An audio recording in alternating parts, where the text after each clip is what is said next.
Where there's a will, there's a way.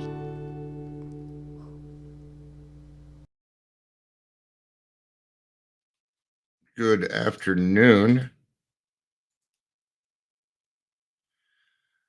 To all my trudgers, trudgers, and trudgies.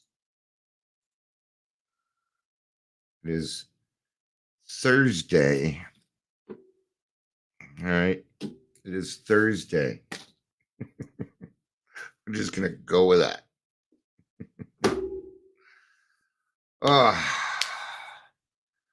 There's a song by the Rolling Stones called "It's a Drag Getting Older," and that's how I'm feeling today. So, kind of felt like I had a fever when I first got up, but I do not. I do not. Morning, Michelle. Good morning, Amber. Good to see you.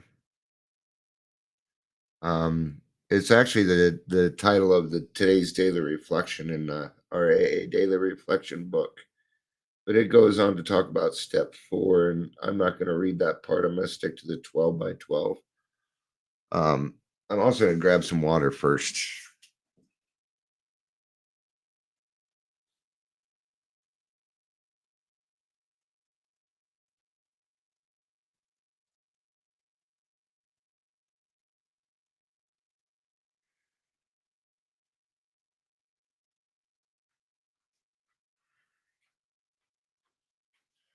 Because whenever I feel achy or I'm having stomach problems, is what's going on. So if I end quickly, it's not my fault. But found water is the first thing that you should always try with anything that really kind of ails you. Whether it's headache, it's sore muscles. Water seems to be the main conduit, right? And I know I don't drink enough water.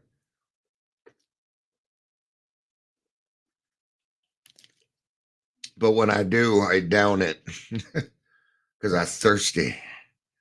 Because I'm a thirsty, recovered alcoholic. All right, let's get started. Welcome, Daily Trudge. My name is Dion. I'll be your host. We're supposed to be on 116 to 117, but we're going to start on page 115. I think is where we're going to start at the very top on page 115 of the 12 by 12. If you would like to follow along, if you're here, please say hello. Whether you're watching the live or the rewatch. Yesterday was a good day. Try and make today a good day too. Today we're going to be talking about learning how to love ourselves.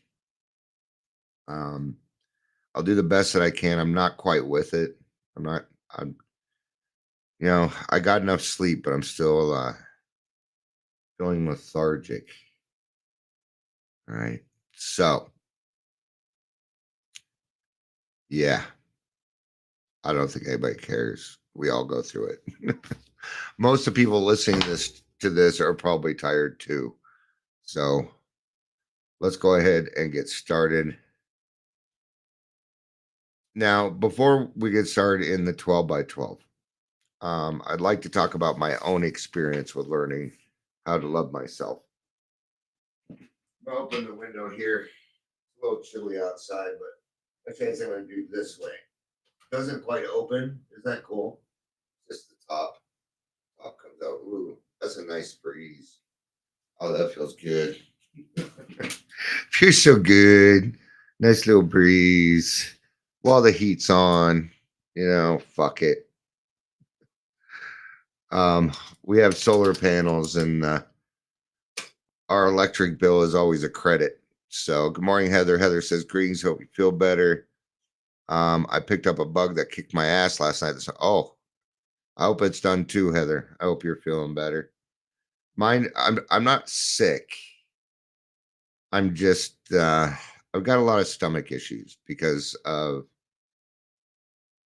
all the things that I did to myself. anxiety brings on extra special ailments. So when I came back into the program, I was in the program for 12 years and went out for 15 years. I was coming back in. The reason that I got sober is because I couldn't continue hurting my wife and kids the way that I was, and my mom, and my auntie, and my grandma. I couldn't do it anymore. But there was a conundrum. Because see, I knew that I had to get sober for them was fine, but I knew that I had to, in order to stay sober, I would have to work the program and I would have to do that for myself. And I was not willing to do that. And I'll tell you why. Because I hated me. I think loathe would probably be the appropriate word. I didn't love me. And it'd be a while before I did love me. Years. I still did the program for myself, right? And I talk about that. I put myself in the herd, in the middle of the herd, and I let people in AA love me until I could learn to love myself. But I'm going to tell you, it took me a long time. See, even after a year and a half, I had my first anxiety attack, and I wouldn't be talking to anybody in AA for a few years. Well, about another year, maybe a year and a half.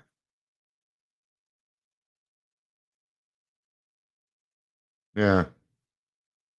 I was a couple of years before, I did the steps this first year, but I had to go back through them again and again and again and again. I would say it was about the 4 or 5 year mark that I loved Dion enough that I could really start to do things for myself. It took a lot of work just to get to that point. I hated me. It was deep. If there was I was my number one resentment. I was. And since I didn't love me, I would be absolutely rude to you. Right? Now, a lot of people don't know me that way. But you do understand it because you being an alcoholic, you understand that Dr. Jekyll, Mr. Hyde. He got to give me a great life. He gave me a chance at this. And I shit on it. And I didn't think he was going to take me back. I didn't think I was worthy of his love either. I figured I was just damned and fuck it. I might as well just do whatever the fuck I want to then. Thankfully, morning, Anissa. Anissa says, I'm a training video. I still be back. She typed that a little fast. I think it's supposed to say, I'm doing a training video. I'll be back here. So I know. But okay. It's good to have you. So let's get to the reading. Right? Do I love myself today? Well, I think anybody that listens to me for more than a couple of minutes, I think you probably figured out that I got over that hump. And if I got over that hump, then anybody can get over that hump. See, it wasn't just the alcoholism blocking me. It was depression, it was anxiety and PTSD, and I would have to deal with those things before I could really truly learn to love Dion for who he was, because I didn't know who I was. I hadn't met the real Dion yet. I didn't know what I was capable of. Now I do. Now I do know what I'm capable of. And I understand my limitations too. Yeah. I can't help everybody. I'm not everybody's cup of tea. I'll try. I will try. I will attempt. But it's quite often I'm working with somebody. We got to find a better person. That's a better fit for you. I know everybody wants a little part of Dion. It's okay. And I don't say that in a egotistical way. I don't. I'm an easy person to talk to. If you're looking for answers, I'll do everything that I can to help you get to that answer, man. And I'm really good at figuring out problems because I've been through a lot of them. All right. After we come into AA, if we go on growing, our attitudes and action towards security, emotional security, and financial security commence to change profoundly. This has happened to me. Yeah. You know where my security comes from? Me. I've got to be my own security man. Not saying that people don't help me out, people don't do this or that, but I've got to be my own safe space. Comes that comes with a shit ton of self-esteem. And self-esteem isn't thinking about yourself more, it's actually thinking of yourself less. It's not about thinking more of yourself. No. Self-esteem is a deep dive into your soul to figure out who the fuck you really are. And it's a very big challenge. All right, my emotional security. I used to have to rely on everybody else to make me feel happy. Now it's an inside job. And what is that? Well, that's faith. That is faith, trust, courage.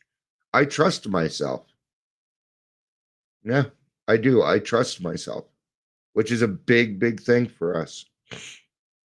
Our demand for emotional security for our own way had constantly thrown us into unworkable relations with other people. I thought I knew everything when I was drinking. I had to answer to everything and you know. I didn't know anything. I'll admit it. Maybe a few things in life, maybe a few life hacks and shit like that, but nothing that would be substantial to maintain any kind of healthy relationship. It was always abuse. Always abuse. Right? Though we were sometimes quite unconscious of this, the result had been the same. See, that's the thing. I knew better. I knew better. That's why I hated myself so much. That I could not stop myself, that I was so fucking weak. I hated it. Because I always had to be very, very strong from the moment I came out. You know? Got picked on a lot. People pushed me around. I didn't get much love growing up. So I didn't understand love. I thought love was a transactional thing. That's what I was taught. It's what my parents were taught. They passed it on to me. You know, does it work? Does that emotional transaction still go on? Unfortunately, yes. I don't know if the people that raised me will ever love me for exactly who I am. I feel a lot of tolerance. I feel a lot of appeasement. But there again, I'm not everybody's cup of tea. Right? And my mom and I are at a place where we don't have to agree with each other to love each other. My mom and I are at that point. But the rest of my family, yeah. No. Right. So, and I say that because sometimes my mom comes on here and she watches these, and I want her to know that she's not a part of that when I'm talking about that. Right. Because it sounded that way. Right. Either we have plagued God and dominated those about us, or we insisted on being over dependent upon them. Listen to these extreme sways. You either do everything I say or I do everything you say. Where's the gray in this? Where's the balance in this? right? Sometimes my wife and I are figuring stuff out, and it doesn't matter who's right or wrong. We're just trying to figure out what's the best situation of what we're going through, that we're going to stick together no matter what happens, that together we can get through anything. And we know this because we've been through some very tough shit together, and we're still together. Absolutely. Through even through the hard gross shit. Yeah. I fart around my wife all the time. I ain't embarrassed. Oh, sign of true love. Right? Or we became overly dependent upon them. You know, I'm either demanding things or I have frothy emotional appeal. No, neither one of these ways works. Both of these ways are manipulation, right? Where people had temporarily let us run their lives as though they were still children, we had felt very happy and secure ourselves. But when they finally resisted or ran away, we were bitterly hurt and disappointed. We blamed them, being quite unable to see that our unreasonable demands had been the cause. Now, here's the thing. I had 12 years of sobriety, and during that time, I did a lot of things. A lot of things. Okay. Wasn't quite like who I am now, but close. Close.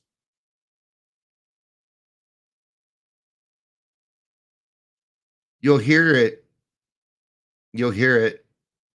There's nothing worse. And I'm telling you, it's the worst hell I've ever had in my life. A head full of AA and a belly full of booze. See, if you are in the program for a little bit and you figure these things out and you become a recovered alcoholic and then you end up relapsing, you know you're doing this. You know you're doing it and you cannot stop yourself.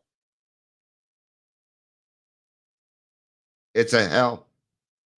You're no longer, see, right here, what they're talking about is you're still naive. Well, I wasn't naive about that anymore. I knew better, yet I could not stop it. That's why it was so embarrassing to come back because I was a pinnacle.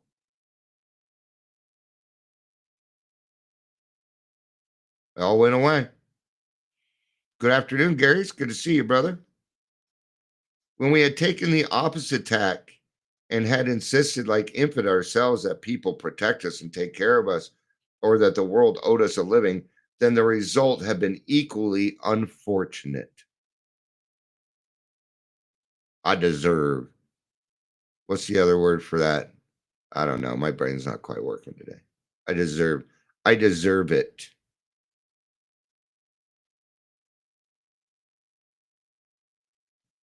Trying to think of a good example of it that isn't, you know, what came the example that came to my mind was paying off people's college debt.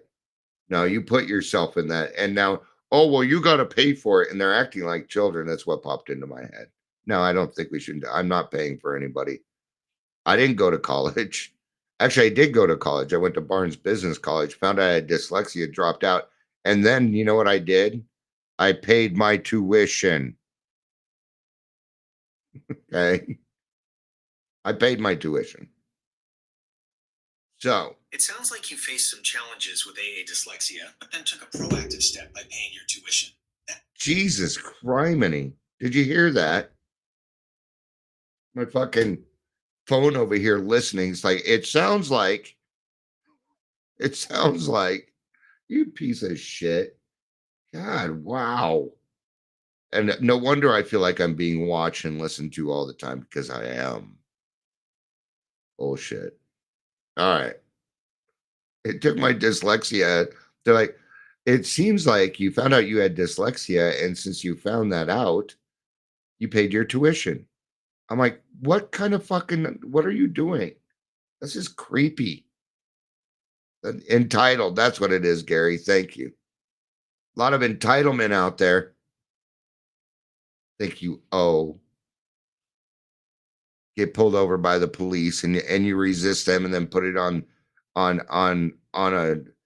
whatever so people feel bad for you when really you should just be following the police officer's instructions. They got a job to do, and their job isn't to fuck around with your tomfoolery. And I hope they pull you out of your car and put handcuffs on you and put you in jail, because you need to learn a lesson about authority. Authority. All right.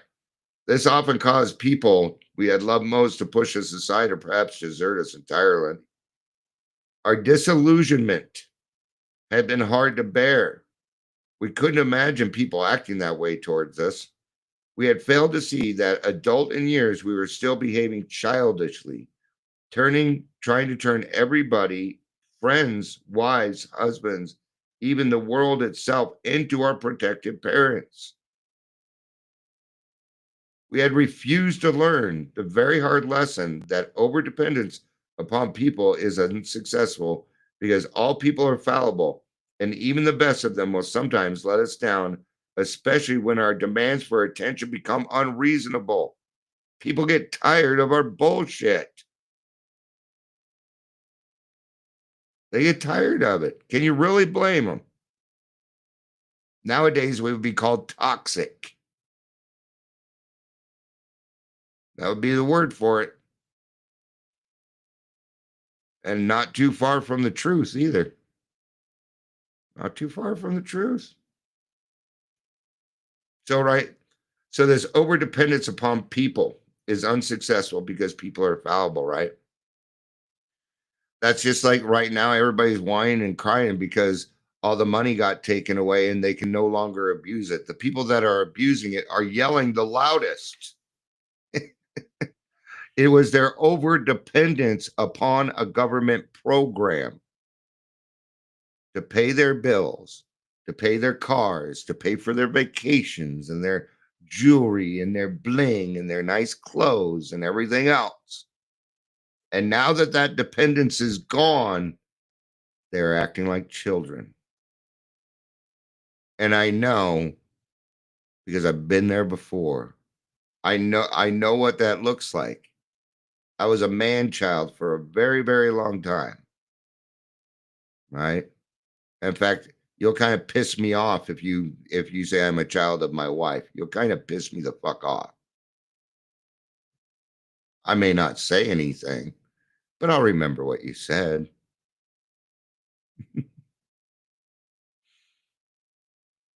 Doesn't go if I'm sick.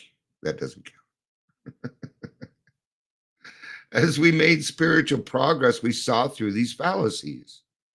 It became clear that if we were ever to feel emotionally secure among grown-up people, we would have to put our lives on a give and take basis. We would have to develop the sense of being in a partnership or brotherhood with all those around us. We saw that we would need to give constantly of ourselves without demand for repayment. When we persistently did this, we gradually found that people were attracted to us as never before. Even if they failed us, we could be understanding and not too seriously affected. Hey, here we go.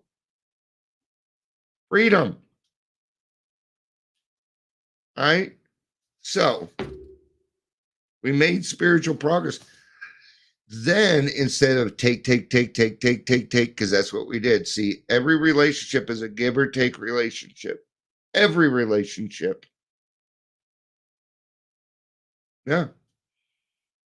Sometimes, like when let's say you go 12th step somebody or you're helping somebody.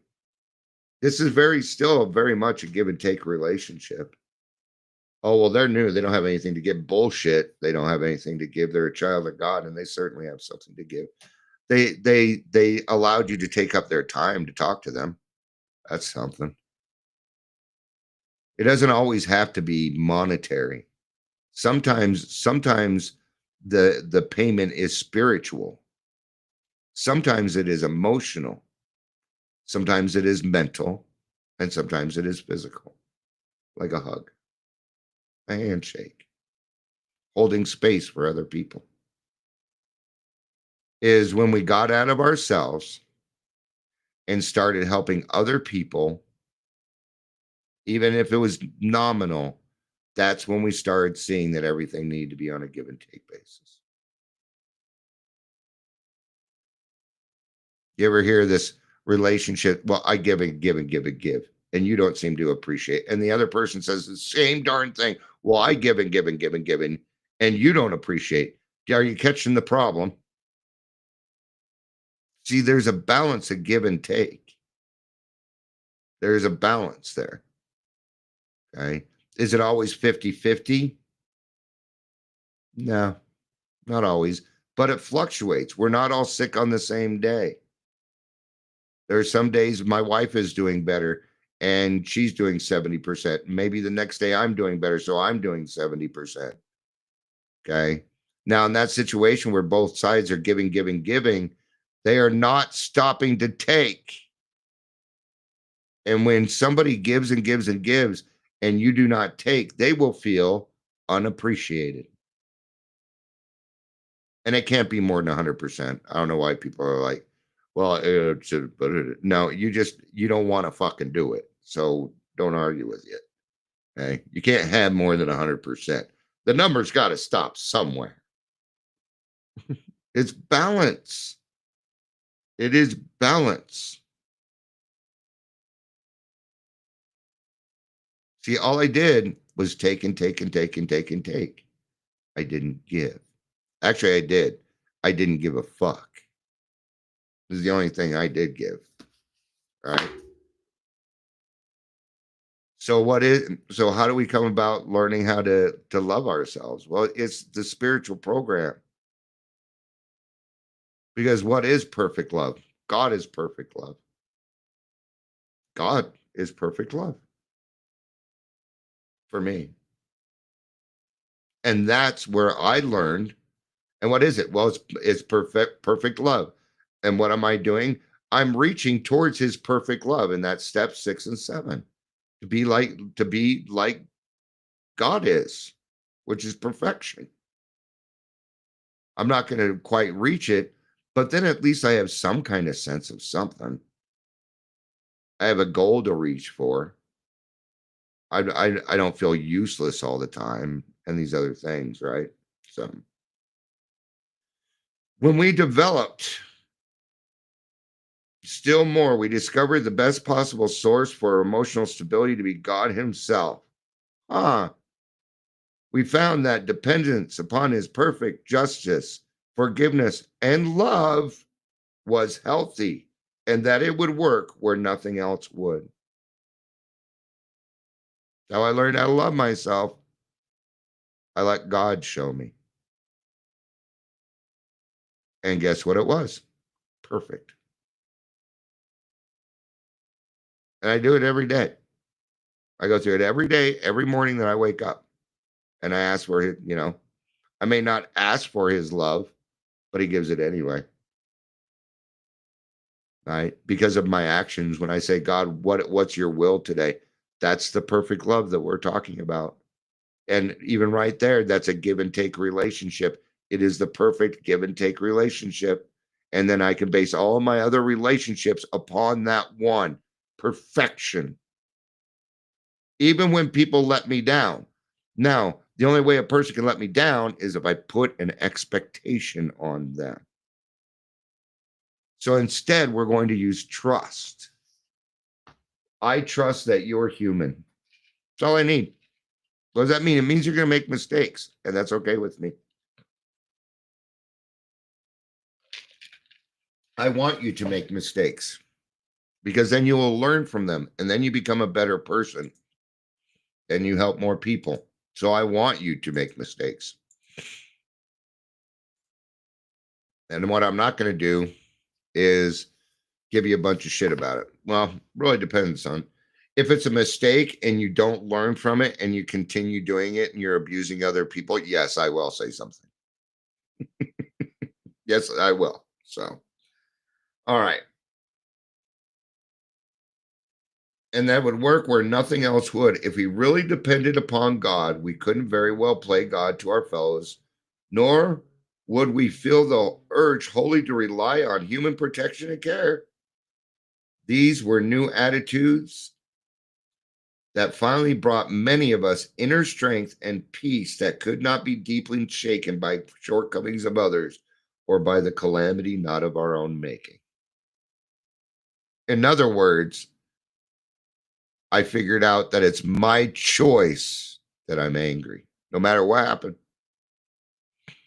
There are a lot of things that frustrate me. Absolutely, they are. But I forget about them in 2 more seconds. There's no point in holding on to them, right? All right, one more paragraph. So, but and I like this because you cannot be deeply shaken by the shortcomings of others. What is it? Where it's right back to that self-esteem because I know who I am. So when people name call or say something or or spread rumors or whatever, then I don't feel the need to defend myself because I don't need to because I know the fucking truth about me. And it's not an easy place to get to. This new outlook was we learned something especially necessary to us alcoholics. For alcoholism had been a lonely business, even though we had been surrounded by people who loved us. Okay. But the thing is they loved us, but we did not feel like we deserved it. At least I didn't. But when self-will had driven everybody away and our isolation had become complete, it caused us to play the big shot in cheap bar rooms and then fare forth on the street to depend upon the charity of passerbys. We were still trying to find emotional security by being dominating or dependent upon others. Even when our fortunes had not ebbed that much and we nevertheless found ourselves alone in the world, we still vainly tried to be secure by some unhealthy kind of domination or dependence. Okay. And it doesn't just happen in cheap bar rooms. I see it happen in the recovery field all the time, people playing the big shot. It just reminds me of my grandchildren saying, Grandpa, look how high I can jump. Look at me, look at me, look at me, look at me. Look, I can do a somersault. I can do this. I can do that. What do they want? They want my attention. Is it the right kind of attention? Eh, when you're 5, yeah. When you're 25, no. No. See, a 5-year-old isn't fully developed yet. They're figuring out their boundaries. They want this, they want that. And they're trying to, and they find out what they're going to get from this life and they're not going to get from this life. A 25-year-old should have by this time figured out that they can no longer use other people for their own maintenance, that they got to stop blaming everybody, including their parents, for who they are. Until that is reached, nothing or little will happen. Until we stop blaming other people for who we are, we cannot be free enough to find who we are. Because it's blocked by calamity, by misfortune, by worldly clamors that everybody's seems to be jumping in on. Right? At least it's not, I'm not hearing about it in meetings. That's a good thing. Even when our fortunes had not been ebbed, we nevertheless found ourselves alone in the world. For those of us who were like that, AA had a very special meaning. Through it, we began to learn right relations with people who understand us. We don't have to be alone anymore. You don't have to be alone anymore. But there's got to be a choice too. That's got to be a choice that you're no longer going to be the person that creates that loneliness in your life. Okay? Because my problems are of my own making. Every single fucking one of them.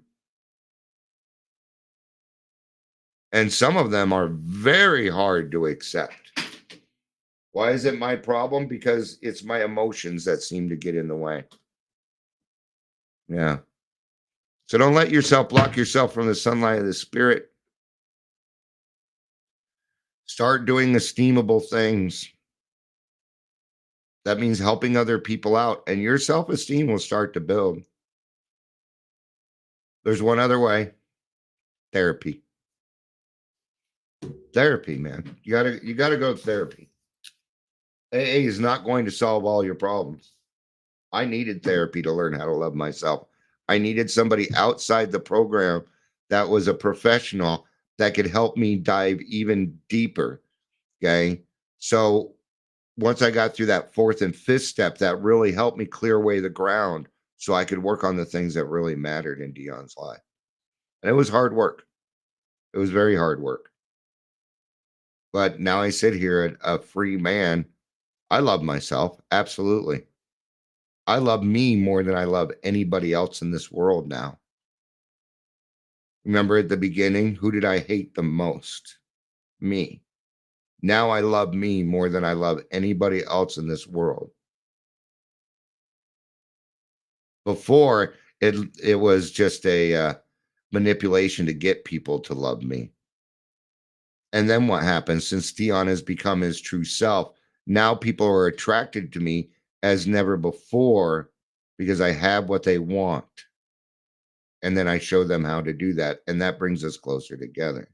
And what is that? It's love. Love's the answer. All right. Thank you, everybody, for being here. I appreciate it. I'll go ahead and wrap this one up. I hope you have a great rest of your day. Remember, we got a meeting at 5 today. We're meeting at 5 every single day, Monday through Saturday. I don't know why I got to keep repeating it, but it's true. People are still writing me. Are we meeting today? Every day but Sunday. All right. Hey, if that's the extent of my problem, I'll fucking take it. Thank you, everybody, for being here. I appreciate it. I love you. You know I do. Peace out and have a day.